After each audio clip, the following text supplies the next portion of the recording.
সাম্প্রতিক সময় ব্রাহ্মণবাড়িয়া গান বাজনা ও কনসার্টকে কেন্দ্র করে পুলিশ ও কওমি শিক্ষার্থীদের সংঘর্ষ ঘটনায় দেশ জুড়ে আলোচনা জন্ম দিয়েছেন। দর্শক, এই ঘটনাকে কেন্দ্র করে আন্তর্জাতিক থেকে শুরু করে দেশের বিভিন্ন মহলে প্রশ্ন উঠছে, বাংলাদেশে কওমি মাদ্রাসার শিক্ষার্থীরা কি তবে দেশের জন্য বড় কোনো কঠিন পরিস্থিতি ডেকে আনছে, নাকি এর পিছনে কাজ করছে কোনো গভীর রাজনৈতিক ও আন্তর্জাতিক ষড়যন্ত্র? দর্শক, ব্রাহ্মণবাড়িয়া গান বাজনা ও কনসার্টকে কেন্দ্র করে পুলিশ ও কওমি শিক্ষার্থীদের মধ্যে যে সংঘর্ষ বা সূত্রপাত হয়েছিল, তাকে কেন্দ্র করে মিডিয়া এবং বিভিন্ন মহল থেকে একটি বিশেষ ন্যারেটিভ দাঁড় করানোর চেষ্টা চলছে। বলা হচ্ছে কওমি হুজুররা কনসার্ট হতে দেবে না, গান বাজনা সহ্য করবে না এবং এটি তাদের উগ্রবাদী মানসিকতা প্রকাশ। দর্শক, আন্তর্জাতিক মহলে কেউ কেউ এই ঘটনাকে মিলিয়ে বাংলাদেশের চাপে রাখার চেষ্টা করছে বলে অভিযোগ রয়েছে। তবে ভারত বা অন্য কোনো পাওয়ার গুলো প্রায় ভূ রাজনৈতিক জঙ্গি কার্ড ব্যবহার করে থাকে। বিশেষ করে ভারতের গোয়েন্দা সংস্থার সম্পর্ক অভিযোগ রয়েছে যে তারা বিভিন্ন দেশে নিজেদের স্বার্থের জঙ্গি কার্যক্রম বা অস্থিরতা তৈরি করে থাকে। বাংলাদেশে যখনই এমন কোনো পরিস্থিতি তৈরি করার প্রয়োজন হয়, আর ঠিক তখনই কিছু বিষয়কে সামনে এনে হুজুরদের মধ্যে ক্যাসিং বাঁধানো হয়। কখনো আকিদা নিয়ে চিল্লাচিল্লি, কখনো কাদিয়ানদের অমুসলিম ঘোষণার দাবি, আবার কখনো হিজবুত তাওহীদ নিষিদ্ধ করার দাবি। যদিও কাদিয়ান বা হিজবুত তাওহীদের মতন বিষয়গুলো নিয়ে রাষ্ট্রের কাছে দাবি জানানো বা তাদের উগ্রবাদী কর্মকাণ্ডের ইতিহাস রয়েছে, তবুও রাষ্ট্রের ওপর এইসব দাবি চাপিয়ে দেওয়া বা এগুলো নিয়ে রাজনীতি করার সুযোগ নেই বিদেশি গোয়েন্দা সংস্থার। আর মিডিয়াগুলো এর সাথে রং মিশিয়ে এমনভাবে প্রচার করে যেন বাংলাদেশ আসলেই উগ্রবাদীর বিশাল রাজত্ব কায়েম করছে। পুলিশ লাইনের পাশেই ছিল কওমি মাদ্রাসা, যেখানে শিক্ষার্থীদের বার্ষিক পরীক্ষা চলছিল। দর্শক, পরীক্ষা ঠিক সেই সময় পুলিশ লাইনের ভিতরে উচ্চস্বরে কনসার্ট এবং গান বাজনা চলছিল, যা ডিআইজি কে সংবর্ধনা দেওয়ার জন্য আয়োজিত হয়েছিল।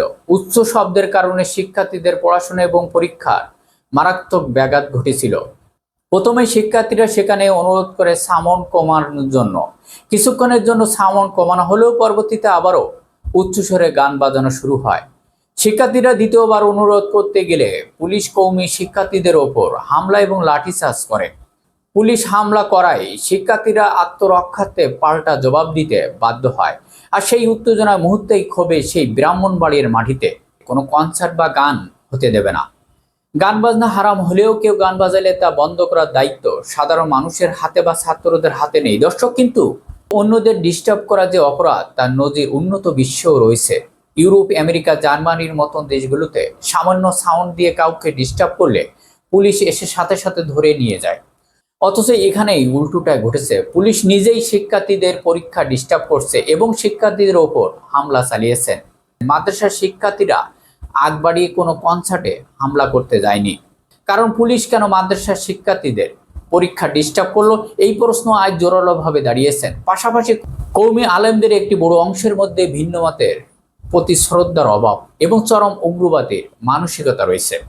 অতীতে জিহাদ বা বর্তমান বিভিন্ন উগ্রবাদী গোষ্ঠীর মেন্টর হিসেবে কওমি সেক্টরের কিছু মানুষের যোগাযোগের ইতিহাস রয়েছে।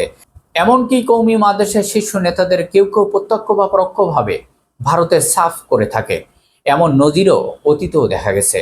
যেমন আওয়ামী লীগ বা বিএনপির উভয় আমলেও বিএনপির সাথে কওমি হুজুরদের ব্যবহার করা হয়েছিল। কিন্তু সমস্যা হলো, ব্রাহ্মণবাড়িয়া পুলিশের ভুলের কারণে ঘটনাকে কওমি হুজুরদের ঘাড়ে সম্পূর্ণ দোষ চাপিয়ে দেওয়া এবং তাদের আল কায়দা, উত্তরসূরি বা জঙ্গি হিসাবে চিহ্নিত করার যে চেষ্টা মিডিয়া বা ভারত করছে, তা বলার অবকাশ রাখে না। সংক্ষেপে বলতে গেলে দর্শক, ব্রাহ্মণবাড়িয়ার ঘটনা মূল উস্কানিদাতা পুলিশ প্রশাসন। কিন্তু একই সাথে কওমি আলেম সমাজের ভিতরে উগ্রবাদী মানসিকতা রয়েছে এবং রাজনৈতিক বিষয়গুলো অস্বীকার করার কোনো উপায় নেই। দর্শক, এই দুই মাইল প্যাচে দেশের সার্বিক পরিস্থিতি যেন কোনোভাবেই বিশৃঙ্খলা না হয়, সেই বিষয়গুলো সচেতন থাকা জরুরি। দর্শক, আপনাদের মতামত অবশ্যই কমেন্ট করে লিখে জানাবেন। সবাই ভালো থাকবেন, ধন্যবাদ।